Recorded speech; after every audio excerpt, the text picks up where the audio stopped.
नमस्कार दोस्तों, मैं हूं रामजीवन शांडिली। यह वीडियो महज 2 या 3 मिनट का बनेगा और मैं कुछ अपने उम्र के युवा को सजग करना चाहूँगा, थोड़ा सा मोटिवेट करना चाहूँगा। इस वक्त शाम संध्या 4:30 बज रहा है।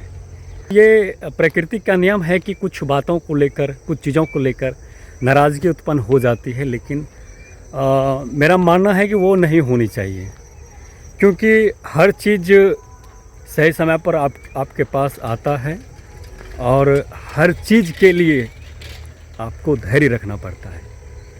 तो इनफैक्ट मैं ये मानता हूँ कि हर चीज़ का एक टाइम आता है और आप कभी कभी क्या होता है कि हमारे उम्र के लोग ओवर थिंकिंग बहुत ज़्यादा करते हैं, बिकॉज़ कि फ्यूचर को लेके, और करना भी चाहिए, लेकिन इतना भी नहीं करना चाहिए कि आप डिप्रेशन में चले जाओ, यानी कि जो हमारी भाषा है डिस्प्रेशन में चले जाओ। तो लाइफ है, अच्छे अचीव को प्राप्त करिए और हमेशा पॉजिटिविटी रहिए, खुश रहिए। और आपने अक्सर देखा होगा, मैं एक सबसे बेस्ट एग्जांपल देता हूँ कि शादी फंक्शन हो या फिर कोई फंक्शन हो, उसमें क्या होता है कि जो वहाँ पर अतिथि आते हैं उसको पानी जो है एकदम वहाँ पर सब कुछ फ्री रहता है, और पानी का बोतल से ही मैं एग्जांपल देता हूँ कि वो फ्री में दिया जाता है और लोग ना उसका भरपूर नाजायज़ फ़ायदा उठाते हैं। यदि आपको एक ज़रूरत है तो आप 2 लेंगे और आप एक अच्छे से नहीं पी पाएंगे, लेकिन दूसरा लिए हुए हैं उसको वहीं छोड़ देंगे। और वही जो आप वहाँ पर जो आपको फ्री में मिल रहा है, जिस सोसाइटी में आपको वो चीज़ फ्री मिला है, वही चीज़ जब आप किसी चौक चौराहे पर जाते हैं, आप कहीं बाहर निकलते हैं, तो वो चीज़ आपको स्पेंड करने पड़ते, उसके लिए पैसे खर्च करने पड़ते हैं और फिर वहाँ जाकर आप ख़रीदते हैं।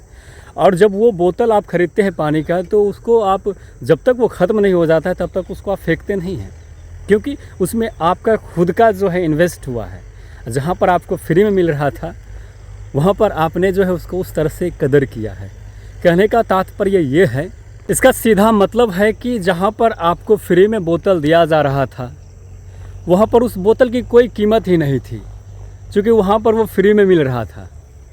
लेकिन जहाँ पर उसका मूल्य है, जहाँ पर उसका एक वैल्यू है, वहाँ पर उसको आप अच्छी तरह से यूज कर रहे हैं, उसका महत्व जान रहे हैं। कहने का मतलब ये है दोस्त कि यदि आप जिस जहाँ पर काम कर रहे हैं, जो भी मोमेंट आप झेल रहे हैं, हो सकता है कि वो आपको एक तरह से ना इन्वायरमेंट में जहाँ पर हर चीज़ लगता होगा कि ये तो कुछ है ही नहीं यार, ये तो आराम से हो जाएगा, तो समझ लिए उस चीज़ का वैल्यू नहीं है ना। तो आप क्या करिए, आपको मूल्यवान बनना है, अपनी वैल्यू बनाना है, तो उसके लिए आपको सही जगह पर जाना पड़ेगा और सही जगह पर जाकर सही रूप से आपको वहाँ पर अपना जो है रुतबा दिखाना पड़ेगा, तब जाके आपका वैल्यू बढ़ेगा। कहने का मतलब है कि आप इस सोसाइटी में अगर जो रह रहे हैं, जहाँ पर कि कोई आपका कुछ बात नहीं सुन रहा है, आपके इर्द गिर्द कोई सुनने वाला नहीं है, देखने वाला नहीं है, तो इन्वायरमेंट बदलिए। आप मत बदलिए, इन्वायरमेंट को बदल दीजिए, बाकी सब कुछ बदल जाएगा। क्योंकि कभी कभी ऐसा होता है कि इंसान जो होता है उसको सही जगह नहीं मिल पाता है, जिसके कारण उसकी वैल्यू कम हो जाती है। तो अपना इन्वायरमेंट चेंज कर दीजिए, बाकी सब कुछ चेंज हो जाएगा। धन्यवाद।